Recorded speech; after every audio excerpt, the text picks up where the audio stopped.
அண்மைச் செய்தி.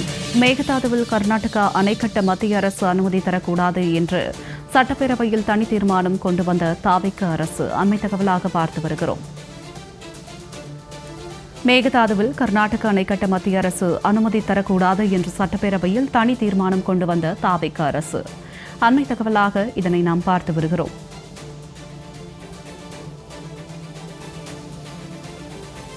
சட்டப்பேரவை கூட்டத்தில் மேகதாது அணைக்கு எதிராக தனி தீர்மானத்தை முன்மொழிந்த முதலமைச்சர் ஜோசப் விஜய் அரசின் தனி தீர்மானத்தை திமுக, அதிமுக, காங்கிரஸ், விசிக, தேமுதிக உள்ளிட்ட அனைத்து கட்சிகளும் ஒருமனதாக ஆதரித்து நிறைவேற்றின.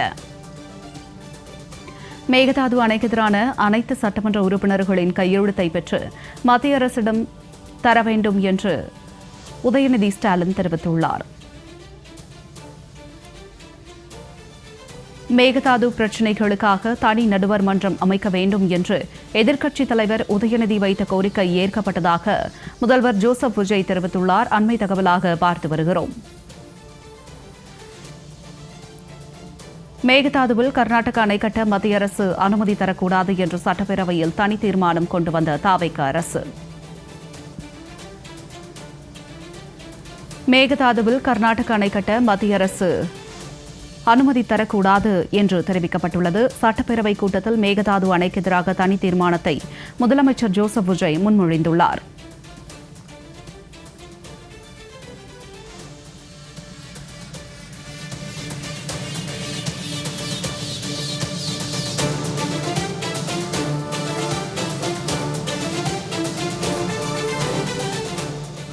அரசின் தனி தீர்மானத்தை திமுக, அதிமுக, காங்கிரஸ், விசிக, தேமுதிக உள்ளிட்ட அனைத்து கட்சிகளும் ஒருமனதாக ஆதரித்து நிறைவேற்றியுள்ளன.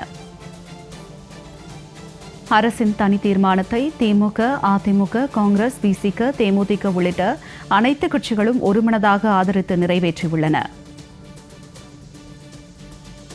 அரசின் தனி தீர்மானத்தை திமுக, அதிமுக, காங்கிரஸ், விசிக, தேமுதிக உள்ளிட்ட அனைத்து கட்சிகளும் ஒருமனதாக ஆதரித்து நிறைவேற்றியுள்ளன.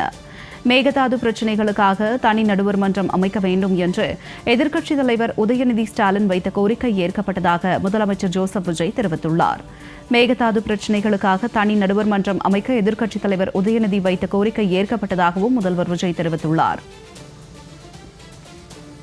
மேகதாது அணை விவகாரத்தில் கர்நாடக அரசு தன்னிச்சையாக செயல்படுகிறது என்று முதலமைச்சர் ஜோசப் விஜய் குற்றச்சாட்டை முன்வைத்துள்ளார். ஆளுநர் உரையின்போது தேசிய கீதம் 2 முறை பாடப்பட்டது தொடர்பாக சட்டப்பேரவையில் காரசார விவாதம் நடைபெற்றது. ஆளுநர் உரையின்போது தேசிய கீதம் 2 முறை பாடப்பட்டது தொடர்பாக சட்டப்பேரவையில் காரசார விவாதம் நடைபெற்றது.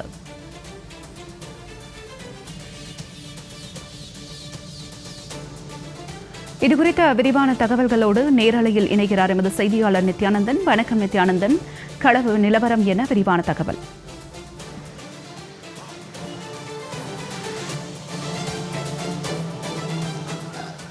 இன்று காலை சட்டப்பேரவையில் தமிழ்நாடு ஆளுநர் நேற்று ஆளுநர் உரையை பேசிவிட்டு சென்றிருக்கிறார். இந்த ஆளுநர் உரைக்கு நன்றி தெரிவிக்கும் தீர்மானம் என்பது நேற்று முதல் தொடங்கி நடைபெற்று வருகிறது. இன்று ஆளுநர் உரை மீதான விவாதம் என்பது தமிழக சட்டப்பேரவையில் நடைபெற்றிருக்கிறது. இன்று காலை திருக்குறள் உரையுடன் இந்த சட்டப்பேரவை என்பது துவங்கியது. அதன் பிறகாக மறைந்த முன்னாள் சட்டமன்ற உறுப்பினர்கள் அதேபோல் முக்கிய பிரமுகர்களுக்கெல்லாம் இரங்கல் தீர்மானம் வாசிக்கப்பட்டது. அதில் மூத்த கம்யூனிஸ்ட் தலைவராக இருந்து மறைந்த நல்லக்கண் ஐயாவிற்கும் அந்த இரங்கல் தீர்மானம் என்பது வாசிக்கப்பட்டது. ஆகவே அதன் தொடர்ச்சியாக இயக்குனர் பாரதி ராஜா உள்ளிட்டவர்களுக்கெல்லாம் இரங்கல் தீர்மானம் வாசிக்கப்பட்டு மௌன அஞ்சலி இன்றைய சட்டப்பேரவையில் வாசிக்கப்பட்டு மௌன அஞ்சலியும் செலுத்தப்பட்டது. அதன் பிறகாக தமிழ்நாடு அரசு தாவேக அரசு அமைந்து முதல் முறையாக ஒரு ஆளுநர் உரை நேற்று வாசிக்கப்பட்டு இன்று அந்த ஆளுநர் உரை மீதான விவாதம் என்பது தொடங்கியிருக்கிறது. இன்றுதான் முதல் முறையாக ஒரு ப்ராப்பர் சட்டமன்றம் என்பார்கள்.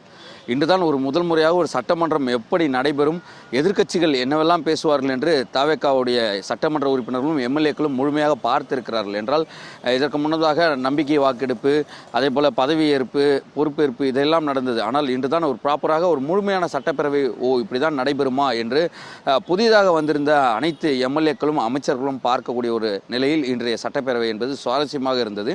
அந்த வகையில் பார்க்கும்பொழுது இன்று காலையே இந்த இரங்கல் தீர்மானம் முடிந்ததுக்கு பிறகாக அந்த நேரமில்லா நேரம் என்பது ஒத்திவைக்கப்பட்டது. அதன் பிறகாக அரசினருடைய தனி தீர்மானத்தை தமிழ்நாடு முதலமைச்சர் கொண்டு வந்தார் என்றால் தமிழக வெற்றிக் கழக அரசு அமைந்து முதல் முறையாக ஒரு தீர்மானத்தை முன்மொழிகிறார்கள். அந்த தீர்மானம் என்பது மிக முக்கியமான தீர்மானமாக இருக்க வேண்டும். அது மட்டுமல்லாமல் அது அனைத்து சட்டமன்ற உறுப்பினர்களும் ஏற்கக்கூடிய வகையில் இருக்க வேண்டும் என்பது ஒரு மரபு என்று எடுத்துக்கொள்ளலாம். அந்த வகையில் காவேரி குறுக்கே மேகதாதுவில் அணை கட்டுகிறது கர்நாடக அரசு. இதனை தடுத்து நிறுத்த வேண்டும் என்பது தமிழ்நாட்டில் இருக்கக்கூடிய அனைத்து கட்சிகளுடைய ஒருமித்த குரல். ஆகவே இந்த விவகாரத்தையே கையில் எடுக்கலாம் என்று தமிழக வெற்றிக் கழக அரசு நேற்று முடிவு செய்து இன்று அந்த காவேரி குறுக்கே இந்த மேகதாதுவில் அணை கட்டுவதை தடுத்து நிறுத்துவது வேண்டும், மத்திய அரசு அதற்கு அனுமதி கொடுக்கக்கூடாது என்று தமிழ்நாடு அரசு தனி தீர்மானத்தை கொண்டு வந்தது. அந்த தனி தீர்மானம் என்பது அனைத்து கட்சி சட்டமன்ற உறுப்பினர்களால் ஏற்றுக்கொள்ளப்பட்டிருக்கிறது. ஆகவே ஒவ்வொருவரும் அதில் பேசியிருக்கிறார்கள். தமிழ்நாடு முதலமைச்சர் பேசும்பொழுது மிக முக்கியமாக கர்நாடகா தொடர்ச்சியாக தமிழ்நாட்டிற்கு துரோகம் செய்து வருகிறது என்றதை குறிப்பிட்டு பேசியிருக்கிறார். அது மட்டுமல்லாமல் காவேரி தண்ணீர் என்பது தமிழ்நாட்டு மக்களுக்கு சொந்தமானது என்றும் தமிழ்நாடு முதலமைச்சர் பேசியிருக்கிறார். ஆகவே அதில் மிக முக்கியமான தகவலாக இருக்கிறது. அது மட்டுமல்லாமல் தொடர்ச்சியாக முதலமைச்சர் பேசும்பொழுது தமிழ்நாட்டு உரிமையை எந்த இடத்திலும் விட்டுக் கொடுக்கக்கூடாது என்பதையும் அவர் வலியுறுத்தியிருக்கிறார். இதெல்லாம் அரசியலை கடந்து நாம் எல்லாம் தமிழக மக்களுக்காக உழைக்கிறோம் என்றும் தமிழ்நாடு முதலமைச்சர் சட்டப்பேரவையில் பேசியிருந்தார். அதற்கு அடுத்தபடியாக எதிர்க்கட்சி தலைவர் உதயநிதி ஸ்டாலின் பேசினார். ஒவ்வொரு கட்சியுடைய தலைவர்களும் பேசியிருக்கிறார்கள். அந்த வகையில் பார்க்கும்பொழுது எதிர்க்கட்சி தலைவர் உதயநிதி ஸ்டாலின் பேசும்பொழுது திமுக ஆட்சியில் இருக்கும் பொழுது நாங்கள் இதே காவிரி குறுக்கே மேகதாது அணை கட்டக்கூடாது என்பதை மிக அழுத்தம் திருத்தமாக நாங்கள் வலியுறுத்தி இருக்கிறோம், இதே சட்டமன்றத்தில் தீர்மானம் நிறைவேற்றி இருக்கிறோம் என்றும் அவர் கூறியிருந்தார்.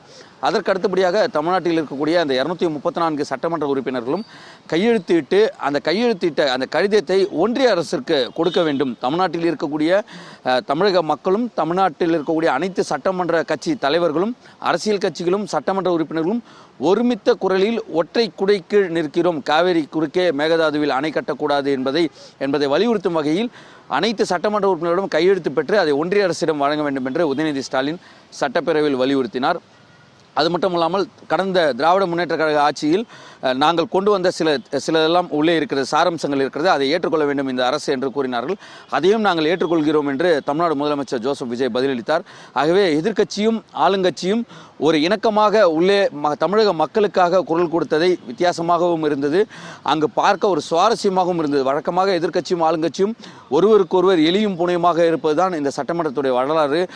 சில நேரங்கள் மட்டுமே அது ஒற்றுமையாக இருப்பார்கள். ஆனால் தமிழக வெற்றிக் கழக அரசு அமைந்ததற்கு பிறகாக முதல் கூட்டத்தொடர் ஆளுநர் உரை மீதான முதல் நாள் விவாதம், இன்றைய கூட்டத்தொடரிலேயே ஆளுங்கட்சியும் எதிர்க்கட்சியும் ஒன்றாக இணைந்து இந்த காவேரி குறுக்கே மேகதாதுவில் அணை கட்டுவதில் ஒற்றை குரலாக தமிழக மக்களுக்காக நின்றது என்பது விசித்திரமாகவும் சுவாரஸ்யமாக இருந்ததாக அங்கே பார்த்த பார்வையாளர்களெல்லாம் கூறியிருந்தார்கள். அந்த வகையில் இன்று அங்கே அமைந்தது. அதற்கு அடுத்தபடியாக தேமுதிகவுடைய பொதுச் செயலாளரும் சட்டமன்ற குழு தலைவருமாக இருக்கக்கூடிய பிரேமலதா பேசும்பொழுது தமிழ்நாட்டில் இருக்கக்கூடிய அனைத்து ஆறுகளிலும் தண்ணீர் சென்று கடலில் கலக்கிறது, வீணாக கலக்கிறது, அந்த தண்ணீரை சேமித்து வைத்தாலே நமக்கு போதுமான அளவிற்கு தண்ணீர் கிடைக்கும் என்று அவர் பேசியிருந்தார். அதற்கு அடுத்தபடியாக பார்க்கும் பொழுது அதிமுக ஆட்சி காலத்திலே நாங்களும் இந்த காவேரிக்காக மேகதாதுவில் அணை கட்டக்கூடாது என்று நாங்களும் தடுத்து நிறுத்துவதற்காக தீர்மானம் நிறைவேற்றியிருக்கிறோம், மத்திய அரசை வலியுறுத்தி இருக்கிறோம் என்று எடப்பாடி பழனிசாமி அதிமுகவோட பொதுச் செயலாளர் அவரும் பேசியிருந்தார். அதற்கு அடுத்தபடியாக பார்க்கும்பொழுது கர்நாடகாவில் குறுக்கே மேகதாதுவில் அணை கட்டுவது அதாவது காங்கிரஸ் கண்டிக்கிறது என்று அமைச்சர் ராஜேஷ் பேசியிருக்கிறார். காங்கிரஸ் தான் அங்கு ஆட்சியை ஆளுகிறது. கர்நாடகாவில் காங்கிரஸ் தான் அங்கு முதலமைச்சராக DK சிவகுமார் இருக்கிறார். இங்கு தமிழக காங்கிரஸ் அதை கண்டிக்கிறது. மேகதாதுவில் குறுக்கே அணை கட்டுவது தவறு, தமிழக மக்களுக்கு எதிரானது என்று அதை காங்கிரஸ் கடுமையாக எதிர்க்கிறது, கண்டிக்கிறது என்று காங்கிரஸை சார்ந்த அமைச்சர் ராஜேஷ் கண்டித்து சட்டப்பேரவையில் பேசினார். அது இன்னமும் சுவாரஸ்யமாக இருந்தது. என்றால் காங்கிரஸ் என்பது ஒரு தேசிய கட்சி, தமிழ்நாட்டில் ஒரு முடிவும் அதே போல கர்நாடகாவில் ஒரு முடிவுமாக காங்கிரஸுடைய நிலைப்பாடு இருந்தாலும் தமிழ்நாடு காங்கிரஸ் காவேரி குறுக்கே மேகதாது அணை கட்டுவதை எதிர்க்கிறது. ஆனால் கர்நாடகாவில் இருக்கக்கூடிய காங்கிரஸ் மேகதாதுவில் அணை கட்ட வேண்டும், அது கர்நாடக மக்களுக்கானது, கர்நாடக மக்களுக்கு தண்ணீர் கிடைக்க வேண்டும் என்று கர்நாடகாவில் இருக்கக்கூடிய காங்கிரஸ் முடிவு செய்கிறது, காங்கிரஸ் அரசு முடிவு செய்கிறது. அங்கும் கர்நாடகாவில் ஆளக்கூடியது காங்கிரஸாக இருக்கிறது. தமிழ்நாட்டிலும் ஆளக்கூடிய தாவேக அரசில் அங்கம் பெற்றிருப்பது காங்கிரஸாக இருக்கிறது. ஆகவே காங்கிரஸ் 2 இடங்களிலும் பவர் சென்டராக இருக்கிறார்கள். ஆகவே ஆனால் இருந்த போதிலும் தமிழக காங்கிரஸ் இதை கண்டிக்கிறது என்று அமைச்சர் ராஜேஷ் பேசியிருந்தார். அது காங்கிரஸ் இப்படி பேசுவதை உள்ளே இருந்த மற்ற கட்சி சட்டமன்ற உறுப்பினர்களெல்லாம் சுவாரஸ்யமாகவே அதை பார்த்தார்கள். பரவாயில்லை, காங்கிரஸ் கண்டிக்கிறது என்ற வகையில் அதை பார்த்தார்கள். அதற்கு அடுத்தபடியாக பார்க்கும்பொழுது ஒருமனதாக இந்த தீர்மானம் நிறைவேற்றப்பட்டிருந்தாலும் பேராசிரியர் ஜவஹர்லா பேசியிருந்தார். அதே போல் மற்றவர்களெல்லாம் பேசும்பொழுது மிக முக்கியமாக தமிழ்நாட்டினுடைய ஜீவாதார பிரச்சனையாக இருக்கிறது. ஆகவே இதில் அனைவரும் கவனம் செலுத்த வேண்டும், தமிழ்நாடு அரசு மிகவும் கவனமாக இருக்க வேண்டும் என்று தமிமுன் அன்சாரி உள்ளிட்டவர்கள்லாம் பேசியிருந்தார்கள். அதேபோல் காமராஜர் ஆட்சி காலத்தில் 2 மாநிலத்திற்கும் பொதுவான ஒரு இடம் இருக்கிறது கிருஷ்ணகிரி மாவட்டத்தில். ஆகவே அந்த இடத்தில் அணை கட்டலாம் என்று முன்னாள் முதலமைச்சராக இருந்த காமராஜ் முடிவு செய்திருந்தார். ஆகவே அந்த இடத்தில் மீண்டும் ஒரு அணையை கட்டலாம் என்று சட்டமன்ற உறுப்பினர் தமிமுன் அன்சாரியும் பேசியிருந்தார். ஆகவே இவை அனைத்தும் அவர்களுடைய அனைவருடைய கருத்துக்களையும் கேட்டு முடித்ததுக்கு பிறகாக இந்த தீர்மானம் ஒருமித்த குரல் வாக்கெடுப்பில் இன்றைய தினத்தில் நிறைவேற்றப்பட்டிருக்கிறது. ஆகவே தமிழக வெற்றிக் கழக அரசு அமைந்ததற்கு பிறகாக தீர்மானத்தை கொண்டு வருகிறார்கள். அந்த தீர்மானம் ஒருமித்த குரலில் நிறைவேறியும் இருக்கிறது. ஆகவே தவேக அரசு கொண்டு வந்த முதல் தீர்மானமே சட்டப்பேரவையில் நிறைவேறியிருக்கிறது என்று மகிழ்ச்சியாக வெற்றியாக தமிழக வெற்றிக் கழகம் பார்த்தார்கள். அதற்கு அடுத்தபடியாக இந்த ஆளுநர் உரை மீதான விவாதம் என்பது நடைபெற்றது. இந்த விவாதத்தில் 8 சட்டமன்ற உறுப்பினர்கள் பேசியிருந்தார்கள். தமிழக வெற்றிக் கழகம், அதிமுக, திமுக உள்ளிட்ட தேமுதிக, மனிதநேய மக்கள் கட்சி, கொங்குநாடு மக்கள் கட்சி உள்ளிட்ட 8 சட்டமன்ற உறுப்பினர்கள் மிக முக்கியமாக பேசியிருந்தார்கள். ஒவ்வொரு சட்டமன்ற உறுப்பினர்களும் அவர்களுடைய கருத்துக்களையும் அவர்களுடைய கட்சிகளை சார்ந்தவர்கள் முன்பு என்ன செய்தார்கள் என்று சுவாரஸ்யமாக ஒருவருக்கொருவர் மாறி மாறியும் பேசியதும் தமிழ்நாட்டில் சட்டப்பேரவையில் என்று சுவாரஸ்யமாகவே இருந்ததாக நம்மால் பார்க்க முடிகிறது. அந்த வகையில் பார்க்கும்பொழுது இயக்குனர் அட்லி, வழக்கமாக இயக்குனர் அட்லியுடைய திரைப்படம் என்பது பல திரைப்படங்களிலிருந்து ஒவ்வொரு காட்சிகளை எடுத்து ஒருமித்த ஒரு காட்சி ஒரு படமாக உருவாக்குவார் என்று சமூக வலைதளங்களில் தொடர்ச்சியாக அவர் மீது ஒரு அவதூறையும் அதே போல் அவர் மீது ஒரு விமர்சனத்தையும் தொடர்ச்சியாக வைத்து கொண்டே இருப்பார்கள். அந்த வகையில் அந்த இயக்குனர் அட்லியுடைய விவகாரம் என்பது இன்று சட்டப்பேரவையில் எதிரொலித்தது. திரைத்துறையுடைய விவகாரம் என்பது சட்டப்பேரவையில் பேசப்பட்டதுதான் மிகவும் சுவாரஸ்யமாக பார்க்கப்பட்டது. அந்த வகையில் இயக்குனர் அட்லி திரைப்படம் போல திமுகவின் பல்வேறு திட்டங்களை தவேக அரசு எடுத்துக்கொண்டு பயணம் செய்து கொண்டிருக்கிறது என்று முன்னாள் போக்குவரத்துறை அமைச்சரும் இந்நாள் திமுகவுடைய சட்டமன்ற உறுப்பினராக இருக்கக்கூடிய சிவசங்கரன் பேசினார். அவருக்கு பதிலளிக்கும் வகையில் இயக்குனர் அட்லிக்கு சட்டப்பேரவையில் என்ன தொடர்பு என்று அமைச்சர் ராஜ்மோகன், பள்ளிக்கல்வித்துறை அமைச்சர் ராஜ்மோகன் கேள்வி எழுப்ப மீண்டும் இட்லி சட்னி என உள்ளே மாறி மாறி ஒருவருக்கொருவர் பேசியதும் அது ஒலிபெருக்கியில் வெளியே கேட்காத அளவிற்கான பேச்சுகளுமாக இந்த விவகாரம் என்பது இருந்தது. அதற்கு அடுத்தபடியாக பார்க்கும் பொழுது தமிழ்தாய் வாழ்த்து, சட்டப்பேரவை மரபில் தமிழ்தாய் வாழ்த்து முதலில் ஆளுநர் உரைக்கு முன்பாக பாடப்படும். ஆளுநர் உரை நிறைவடைந்ததுக்கு பிறகாக தேசிய கீதம் பாடப்படும். இதுதான் சட்டப்பேரவையுடைய மரபு என்று கடந்த திமுக ஆட்சி காலத்தில் சபாநாயகராக இருந்த அப்போ மிக அழுத்தம் திருத்தமாக பேசியிருந்தார். அப்பொழுதைய தமிழ்நாடுடைய ஆளுநர் துவங்கும் பொழுதே தேசிய கீதம் பாட வேண்டும் என்று வலியுறுத்தினார். ஆனால் அதை பாட முடியாது என்று அப்போதைய திமுக அரசு இருந்தது. 3 முறை ஆளுநர் உரையை வாசிக்காமலேயே புறக்கணித்துவிட்டு ஆளுநர் RN ரவி சட்டப்பேரவையிலிருந்து வெளியேறியிருந்தார். ஆனால் இந்த முறை அப்படி இல்லாமல் தமிழ்தாய் வாழ்த்து பாடப்பட்டது, உடனடியாக தேசிய கீதம் பாடப்பட்டது, இறுதியாகவும் மீண்டும் தேசிய கீதம் பாடப்பட்டது. 2 முறை தேசிய கீதம் பாடப்பட்டது. ஆகவே தமிழக வெற்றிக் கழக அரசுக்கு இது சாதகமாக ஒருபுறம் தமிழக வெற்றிக் கழகத்தினர் பார்த்தாலும் மறுபுறத்தில் பார்க்கும் பொழுது தேசிய கீதம் மரபை மீறி காலையிலேயே ஏன் பாடப்பட்டது என்று திமுகவினரால் கேட்கப்பட்டது. ஆகவே இதெல்லாம் ஒரு புறம் இருக்க ஏவாவேலு, திமுகவுடைய சட்டமன்ற உறுப்பினரும் முன்னாள் அமைச்சரமாக இருக்கக்கூடிய ஏவாவேலு, இந்த முறை 2 முறை பாடிவிட்டீர்கள், அடுத்த முறை ஆளுநர் கேட்டால் 4 முறை பாடுவீர்களா என்று தமிழ்நாடு சட்டப்பேரவையில் கேட்க அதற்கு அமைச்சர் ஆதவ அர்ஜுனா எழுந்து 2 முறை அல்ல, தமிழ்தாய் வாழ்த்திற்கு பாடுவதற்கு எதிர்ப்பு தெரிவிக்கக்கூடிய ஆளுநர்கள்லாம் இருந்தார்கள். ஆனால் இந்த ஆளுநரை தவேக அரசு தமிழ்தாய் வாழ்த்து பாடக்கூறி எழுந்து நிற்கவே வைத்துவிட்டது. அதுதான் தமிழக வெற்றிக் கழக அரசிற்கான பலம், சாதனை என்று அவர் தமிழக வெற்றிக் கழக அரசுடைய சாதனையை ஆதவ அர்ஜுனா பேசினார். அதற்கு அடுத்தபடியாக பார்க்கும்பொழுது தேசிய கீதம் சட்டப்பேரவையில் பாடியது ஒன்றும் தவறில்லை, இது மரபுதான் என்று சபாநாயகரும் கூற கூடுதல் பலமாக இருக்கக்கூடிய ஒரு செயலாக இருந்தது. அதற்கு அடுத்தபடியாக பார்க்கும்பொழுது ஜவஹர்லா பேசும்பொழுது தமிழக அரசு 717 டாஸ்மாக் கடைகளை மூடி இருக்கிறது, வரவேற்கத்தக்கது. இருந்தபோதிலும் ரீஹாபிலிட்டேஷன் சென்டர்கள் திறக்க வேண்டும். மதுவுக்கு அடிமையாகி இருக்கிறது தமிழ்நாடு. மதுவால் குடித்து பெருமளவிற்கு இளைஞர்கள், பெரியவர்கள் வேலைக்கு செல்வர்கள் என மது அதிக அளவில் பரவிவிட்டது. ஆகவே அவர்களெல்லாம் மீட்டெடுப்பதற்கான ஒரு மையத்தை துவங்க வேண்டும். அதை தவேக அரசு செய்ய வேண்டும். அதே போல் இந்த FL2, FL4 லைசன்ஸு மணமகிழ் மன்றம் என்று பல்வேறு இடங்களிலும் லைசன்ஸுகள் கொடுக்கப்பட்டு தனியார் டாஸ்மாக் போல தனியார் மதுபான கடைகளும் மணமகிழ் மன்றங்களும் நடைபெறுகிறது. அவர்களுடைய காலக்கெடு லைசன்ஸ் முடிகிறது என்றால் அதை ரெனிவல் செய்யாமல் அதை முடித்து விட வேண்டும். ஆகவே அப்பொழுதுதான் மதுவில்லா ஒரு தமிழ்நாடு இருக்கும். ஆகவே இதை தான் நபிகள் நாயகம் அதாவது போதையில்லா மக்கள் தான் நன்றாக வாழ முடியும் என்று குறிப்பிட்ட நபிகள் நாயகம் கூறினார் என்று ஜவஹர்லா கோடிட்டு காண்பித்து பேசியிருந்தார்.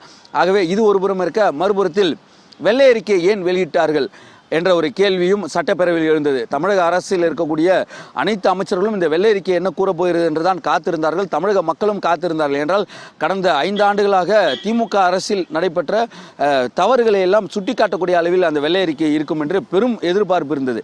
ஆகவே சட்டப்பேரவைக்கான தேதி குறிப்பிட்டு அறிவித்ததுக்கு பிறகாக 2 நாட்கள் மட்டுமே இடைவெளி இருந்த நேரத்தில் ஏன் வெள்ளை அறிக்கையை சட்டப்பேரவையில் தாக்கல் செய்யாமல் வெளியே ஊடகங்களுக்கு வெளியிட்டார் நிதி அமைச்சர் மரிய வில்சன் என்று அரூர் தொகுதியுடைய அதிமுக சட்டமன்ற உறுப்பினர் சம்பத் கேள்வி எழுப்பியிருந்தார். ஆகவே அது ஒரு பெரும் வாதத்தை உள்ளே எழுப்பியது. அப்பொழுது எழுந்த நிதி அமைச்சர் மரிய வில்சன் மிக முக்கியமாக வெள்ளை அறிக்கையை நாங்கள் வெளியிடுவோம் என்று பதவியேற்ற அன்றே தமிழ்நாடு முதலமைச்சர் அறிவித்து விட்டார். அதாவது லஞ்சம் இல்லாமல் ஊழல் இல்லாமல் ஆட்சியை நடத்துவோம் என்று கூறியிருந்தார். ஆகவே லஞ்சம் இல்லாமல் ஊழல் இல்லாமல் ஒரு ஆட்சியை நடத்துவோம் என்று தைரியமாகவும் தில்லாகவும் எங்கள் முதலமைச்சர் இருக்கிறார் என்று அந்த தில்லாகவும் என்ற ஒரு சென்னைக்கே உரித்தான அந்த மாவட்ட மொழியில் அமைச்சர் மரிய வில்சனும் சட்டப்பேரவையில் பேசினார். அங்கு ஒரு சிரிப்பு அலையும் அந்த நேரத்தில் எழுந்தது. ஆகவே இவ்வாறாக வெள்ளை அறிக்கையை நாங்கள் வெளியிட்டது ஒரு டிரான்ஸ்பரண்டான ஒரு கவர்மெண்ட்டை கொடுக்கிறோம் என்பதை காண்பிப்பதற்காக தான். அதே நேரத்தில் கடன் அது எவ்வளவு இருந்தது என்றை காண்பிப்பது 60 ஆண்டு காலமாக தமிழ்நாட்டிற்கு வாங்கப்பட்டிருந்த அந்த கடன் என்பது 5 ஆண்டுகளில் மிகப்பெரிய அளவில் திமுக ஆட்சியில் உயர்ந்திருந்தது என்றும் அவர் குறிப்பிட்டு கூறியிருந்தார். அது மட்டுமல்லாமல் சிங்கப்பெண்கள் திட்டம் குறித்தும் தமிழக சட்டப்பேரவையில் பேசியிருந்தார்கள். சட்டம் ஒழுங்கு சீர்கெட்டு இருக்கிறது என்று பேசும்பொழுது மிக முக்கியமாக அமைச்சர் ராஜ்மோகன் எழுந்து திமுக உறுப்பினர் கேட்ட கேள்விக்கு சட்டம் ஒழுங்கு சீர்கெட்டு இல்லை, பல ஆயிரம் கோடி ரூபாய்க்கான அந்த கஞ்சா போதைப் பொருட்களை எல்லாம் நாங்கள் எங்களுடைய ஆட்சி வந்ததுக்கு பிறகு எரித்திருக்கிறோம். 400க்கும் மேற்பட்ட வழக்குகள் பதிவு பெற்றிருக்கிறது. சிங்கப்பெண்கள் சிறப்பு அதிரடி படையினர் காணாமல் போன ஒரு குழந்தையை கண்டுபிடித்து கொடுத்திருக்கிறார்கள். இது ஃபேஸ் 1 தான். ஆனால் ஃபேஸ் 2 ஃபேஸ் 3 என்று சிங்கப்பெண்களுடைய வளர்ச்சி என்பது இருக்கும் என்று கூறியிருந்தார். அதே போல எதிர்க்கட்சி சட்டமன்ற உறுப்பினர்கள் கேட்கும் பொழுது சிங்கப்பெண்களுக்கு கேமரா பொருத்தப்படும் என்று தெரிவித்தார்கள். அந்த கேமரா வாங்குவதற்கான நடவடிக்கை எடுக்கப்பட்டதா, ஜியோ போடப்பட்டதா என்றெல்லாம் கேள்வி எழுப்பினார்கள். ஆகவே சட்டம் ஒழுங்கு சீர்கெடவில்லை, சட்டம் ஒழுங்கு கையில் தான் இருக்கிறது என்று அமைச்சர் ராஜ்மோகன் பதிலளிக்க சட்டம் ஒழுங்கு தொடர்பான ஒரு விரிவான அறிக்கையும் வெளியிட்டிருந்தார். ஆகவே இன்றைய சட்டமன்ற கூட்டத்தொடர் என்பது மிகவும் சுவாரஸ்யமாகவும் ஒருவர் பதில் கூறும் வகையிலும் அதே போல எதிர்க்கட்சியும் ஆளுங்கட்சியும் ஒன்றாக சேர்ந்து ஒரு தீர்மானத்தை நிறைவேற்றுவதுமாகவே இன்றைய ஒட்டுமொத்த சட்டமன்ற கூட்டத்தொடர் என்பது அமைந்திருக்கிறது. இதே போல திங்கட்கிழமை அன்று எதிர்க்கட்சி தொடர்ச்சியாக இதே போல ஆளுநர் உரை மீதான விவாதம் நடைபெறும். அதன் பிறகு எதிர்க்கட்சி தலைவர் உதயநிதி ஸ்டாலின் பேசுவார் என்று கூறப்பட்டிருக்கிறது. அதற்கு மறுநாள் செவ்வாய்க்கிழமை அன்று தமிழ்நாடு முதலமைச்சருக்கு பிறந்தநாள். ஆகவே அன்றைய தினத்தில் எதிர்க்கட்சி தலைவர் தொடர்ச்சியாக தமிழ்நாடு முதலமைச்சர் மீதான அந்த குற்றச்சாட்டையும் அரசின் மீதான குற்றச்சாட்டையும் வைத்தால் நன்றாக இருக்காது, அது ஒரு மரபாக நாகரிகமாக இருக்காது என்பதால் முன்னாலே திங்கட்கிழமையே உதயநிதி ஸ்டாலின் எதிர்க்கட்சி தலைவர் தமிழ்நாடு அரசின் மீதான அந்த சட்டம் ஒழுங்கு இந்த 1 மாத ஆட்சி என்னென்ன தவறுகள் செய்திருக்கிறார்கள், என்னென்ன நல்லது செய்திருக்கிறார்கள், என்னென்ன விமர்சனங்கள் இருக்கிறது, எங்கெல்லாம் திமுக ஆட்சியுடைய தொடர்ச்சி இருக்கிறது, இந்த ஆட்சி எப்படி கட்டமைக்கப்பட்டது என்பது குறித்தான முழுமையான விமர்சனங்களையும் அதே போல அரசு எப்படி நடைபெற வேண்டும் என்ற ஒரு எதிர்க்கட்சியுடைய கருத்துக்களையும் தெரிவிப்பார் என்று எதிர்பார்க்கப்படுகிறது. ஆகவே திங்கட்கிழமை காலை 9:30 மணி அளவில் மீண்டும் சட்டப்பேரவை துவங்க இருக்கிறது. ஆகவே இன்னும் 2 நாட்கள் மட்டுமே சட்டப்பேரவை இருக்கிறது. இறுதி நாள் அன்று தமிழ்நாடு முதலமைச்சர் ஜோசப் விஜயோடைய பிறந்தநாள் இருக்கிறது. அன்று முதலமைச்சர் அவருடைய பதிலுரையை வழங்கி இந்த ஆளுநர் உரை மீதான விவாதம் அனைத்திற்கும் பதிலுரை வழங்கி இறுதி வடிவம் கொடுத்து அன்றைய தினத்தில் சட்டப்பேரவை நிறைவடைய இருக்கிறது. ஆகவே பொறுத்திருந்து பார்க்கலாம். திங்கட்கிழமை காலை திருக்குறள் உரையுடன் 9:30 மணி அளவில் சபாநாயகர் JCD பிரபாகர் தலைமையில் மீண்டும் சட்டப்பேரவை கூட இருக்கிறது. ஆகவே ஒட்டுமொத்தமாக தமிழக மக்கள் நேரலை பார்க்க வேண்டும் என்று காத்திருந்தார்கள். இருந்தபோதிலும் நேரலை என்பது முழுமையாக வழங்கப்படவில்லை. சட்டப்பேரவையில் இந்த தீர்மானம் நிறைவேற்றும் வரை மட்டும்தான் கொடுக்கப்பட்டது. விவாதம் முழுமையாக கொடுக்கப்படவில்லை. கடந்த அதிமுக ஆட்சி காலத்தில் எப்படி கொடுத்தார்களோ அதே போன்றுதான் தாவேக அரசும் தொடர்ந்து இருக்கிறார்கள் என்பதும் குறிப்பிடத்தக்கதாக உள்ளது. டிரான்ஸ்பரன்சி என கூறக்கூடிய தாவேக அரசு இந்த முழுமையான சட்டப்பேரவை ஒளிபரப்பை மக்கள் பார்வைக்கு கொடுக்க வேண்டும் என்பது மக்களுடைய கோரிக்கையாகவும் இருந்து வருகிறது. நித்யானந்தன், இன்று சட்டப்பேரவையில் நடைபெற்ற பல்வேறு முக்கிய நிகழ்வுகள் குறித்து விரிவாக விவரித்தமைக்கு நன்றி நித்யானந்தன்.